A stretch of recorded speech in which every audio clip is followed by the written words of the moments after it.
നമസ്കാരം. കേരള ന്യൂസ് 60 വാർത്തകൾക്ക് വേണ്ടി ഞങ്ങളുടെ ചാനൽ സബ്സ്ക്രൈബ് ചെയ്യാൻ മറക്കണ്ട. ആ ബെല്ലൈക്കണിൽ ഒന്ന് ക്ലിക്ക് ചെയ്തിടുകയാണെങ്കിൽ ഞങ്ങളുടെ വാർത്തകളൊക്കെ ലൈവായി തന്നെ നിങ്ങൾക്ക് കിട്ടുന്നതായിരിക്കും. വാർത്തയിലേക്ക്.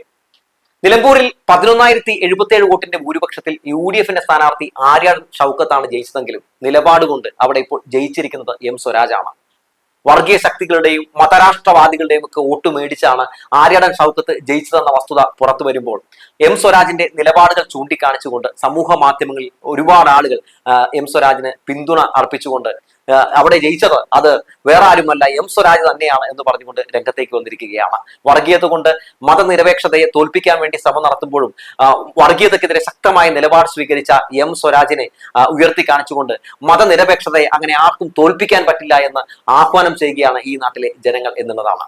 അതായത് ജമാഅത്ത് ഇസ്ലാമിയൊക്കെ പോലുള്ള വർഗീയ ശക്തികളുമായി ഞങ്ങൾ കൈകോർക്കുന്നുവെന്ന് VD സതീശനൊക്കെ പറഞ്ഞ കാഴ്ച നമ്മൾ കണ്ടതാണ്. അത്തരത്തിൽ നിലപാട് സ്വീകരിച്ചപ്പോൾ അന്ന് M സ്വരാജ് നടത്തിയ ഒരു പ്രതികരണമാണ് സമൂഹ മാധ്യമങ്ങളിൽ ഇപ്പോൾ വൈറൽ. ഒരു മതരാഷ്ട്രവാദിയുടെയും ഒരു വർഗീയവാദിയുടെയും ഒന്നും വോട്ട് എനിക്ക് വേണ്ട എന്നായിരുന്നു അന്ന് M സ്വരാജിന്റെ പ്രതികരണം.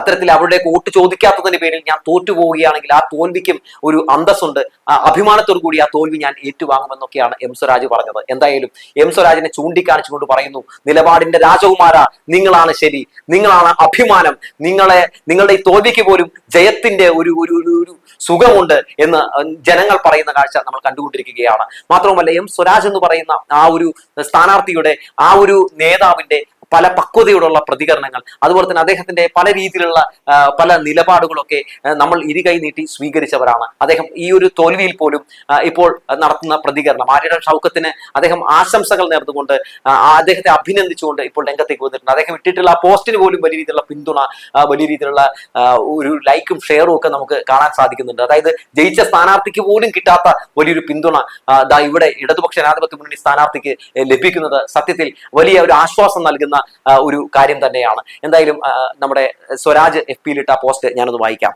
ഇങ്ങനെയാണ് അദ്ദേഹം പറയുന്നത്. ശ്രീ ആര്യാടൻ ഷൗക്കത്തിന് അഭിനന്ദനങ്ങൾ. അദ്ദേഹത്തിന് നിലമ്പൂർ MLA ആയി മികച്ച നിലയിൽ പ്രവർത്തിക്കാൻ സാധിക്കട്ടെ എന്ന് ആശംസിക്കുന്നു. ഇടതുപക്ഷ വിജയത്തിനായി പ്രയത്നിച്ച എല്ലാവർക്കും നന്ദി. തിരഞ്ഞെടുപ്പ് ഫലത്തിൽ നിന്നും ഉൾക്കൊള്ളേണ്ടതെല്ലാം ഉൾക്കൊള്ളും. ജനങ്ങളെ ബോധ്യപ്പെടുത്തേണ്ടത് ബോധ്യപ്പെടുത്താൻ ശ്രമിക്കും. നാടിനും ജനങ്ങൾക്കും വേണ്ടി കൂടുതൽ കരുത്തോടെ പ്രവർത്തനം തുടരും എന്നാണ് പറയുന്നത്. M സ്വരാജ് സഭയിൽ വേണം, ആ ദിവസത്തിന് വേണ്ടി ഞങ്ങൾ കാത്തിരിക്കും എന്നുള്ള കമന്റുകളൊക്കെയാണ് നമുക്ക് ആ കമന്റ് ബോക്സിൽ കാണാൻ സാധിക്കുന്നത്. രാഷ്ട്രീയത്തിനപ്പുറം എല്ലാ ജനങ്ങളും ആഗ്രഹിച്ചിരുന്നു M സ്വരാജ് നിയമസഭയിൽ ഉണ്ടായിരുന്നുവെങ്കിൽ എന്ന്. എന്തായാലും വരാൻ പോകുന്ന 2026 നിയമസഭാ ഇലക്ഷനിൽ അത് സംഭവിക്കും എന്ന് തന്നെ നമുക്ക് പ്രതീക്ഷിക്കാം. എന്തായാലും ഈ തെരഞ്ഞെടുപ്പുമായി ബന്ധപ്പെട്ട് LDF അവിടെ ഏറ്റ തോൽവിയുമായി ബന്ധപ്പെട്ടുകൊണ്ട് മന്ത്രി മുഹമ്മദ് റിയാസ് FB-യിൽ ഒരു പോസ്റ്റ് ഇട്ടിട്ടുണ്ട്. അതും ഇപ്പോൾ വലിയ ചർച്ചയാണ്, വലിയ വൈറലാണ്. എന്തായാലും അദ്ദേഹത്തിന്റെ ആ പ്രതികരണം കൂടി ഞാനൊന്ന് വായിക്കാം. ജമാഅത്തെ ഇസ്ലാമി എന്ന അപ്പം UDF ഇന്ന് മധുരിക്കും, നാളെ കഴിച്ചിരിക്കും തീർച്ച. നിലമ്പൂർ ജനവിധി മാനിക്കുന്നു. ഞങ്ങൾ ഉയർത്തിയ ശരിയുടെ രാഷ്ട്രീയവും LDF സർക്കാരിന്റെ ജനക്ഷേമ പ്രവർത്തനവും വികസനവും വോട്ടർമാരിൽ എത്തിക്കാൻ എത്രത്തോളം സാധിച്ചുവെന്നതും മറ്റും ഞങ്ങൾ പരിശോധിക്കും. തിരുത്തേണ്ടവ തിരുത്തും. 2021 കേരളത്തിലെ നിയമസഭാ തെരഞ്ഞെടുപ്പ് ഫലത്തിന്റെ പ്രത്യേകത ചരിത്രത്തിൽ ആദ്യമായി ഇടതുപക്ഷ തുടർ ഭരണത്തിന് കാരണമായി എന്നതാണ്. 2016 LDF അധികാരത്തിലെത്തിച്ചപ്പോൾ ലഭിച്ചതിനേക്കാൾ നിയമസഭാ സീറ്റുകളും വോട്ട് വിഹിതവും കൂടുതൽ നൽകിയാണ് 2021 ജനങ്ങൾ LDF തുടർ ഭരണത്തിന് സഹായിച്ചത്. 2016 43.48% വോട്ട് വിഹിതവും 91 സീറ്റുമാണ് LDF ലഭിച്ചതെങ്കിൽ 2021 ഇത് 46.9% 99 സീറ്റുമായും വർദ്ധിച്ചു. 2021 സംസ്ഥാനമൊട്ടാകെ LDF വോട്ട് വിഹിതം 2026 3.50% വർദ്ധിച്ചപ്പോൾ നിലമ്പൂരിൽ 2016 LDF 1% കുറയുകയാണ് ഉണ്ടായത് എന്ന് ഓർക്കണം. UDF 4% വോട്ട് വിഹിതം 2016 നിലമ്പൂരിൽ വർദ്ധിക്കുകയും ചെയ്തു.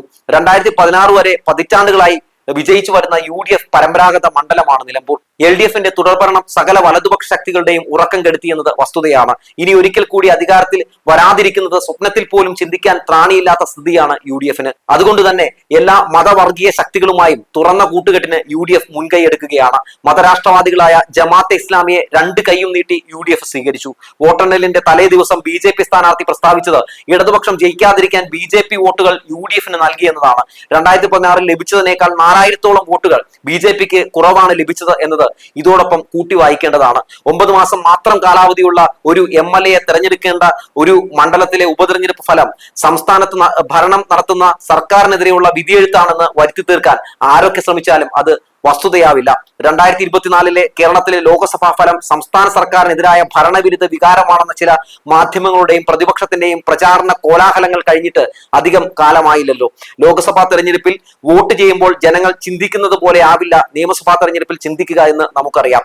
ഓരോ തെരഞ്ഞെടുപ്പിലും വ്യത്യസ്ത രീതിയിലാണ് ജനങ്ങൾ ചിന്തിക്കുക എന്ന ഞങ്ങളുടെ കാഴ്ചപ്പാട് നിലനിർത്തിക്കൊണ്ട് തന്നെ പറയട്ടെ. ലോക്സഭാ തെരഞ്ഞെടുപ്പ് കഴിഞ്ഞപ്പോൾ ഇടതുപക്ഷ വിരുദ്ധർ നടത്തിയ പ്രചരണ പ്രകാരം ഭരണവിരുദ്ധ വികാരമായിരുന്നു തെരഞ്ഞെടുപ്പിൽ പ്രതിഫലിച്ചതെങ്കിൽ അന്ന് നിലമ്പൂർ മണ്ഡലത്തിൽ LDF ലഭിച്ച 29,000 വോട്ടുകൾ ഇന്ന് ഏകദേശം 67,000 വോട്ടുകളായി വർദ്ധിച്ചിരിക്കുന്നു. അതായത് കഴിഞ്ഞ ലോക്സഭാ തെരഞ്ഞെടുപ്പിൽ LDF വോട്ട് ചെയ്തതിനേക്കാൾ ഏകദേശം 37,000 പേർ ഇപ്പോൾ LDF വോട്ട് നൽകി.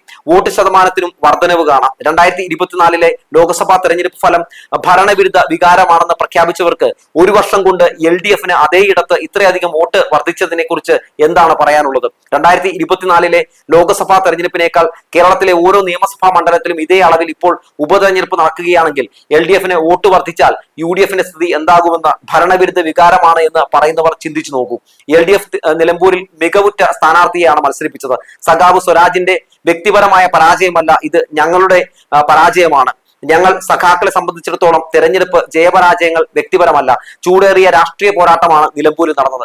ഒരിക്കൽ കൂടി പറയട്ടെ, ഈ ജനവിധി ഞങ്ങൾ പൂർണ്ണ മനസ്സോടെ മാനിക്കുന്നു. ഞങ്ങൾ ഉയർത്തിയ ശരിയായ മുദ്രാവാക്യം വോട്ടർമാരുടെ മനസ്സിൽ എത്തുന്നതിലും എന്തെങ്കിലും പോരായ്മ സംഭവിച്ചിട്ടുണ്ടോ എന്ന് പരിശോധിക്കും. സർക്കാരിന്റെ നേട്ടങ്ങൾ ജനങ്ങൾക്കിടയിൽ പ്രചരിപ്പിച്ചും UDF രാഷ്ട്രീയ പാപ്പരത്വവും മതവർഗീയ കൂട്ടുകെട്ടുകളും തുറന്നു കാണിച്ച് ഞങ്ങൾ മുന്നോട്ട് പോകും.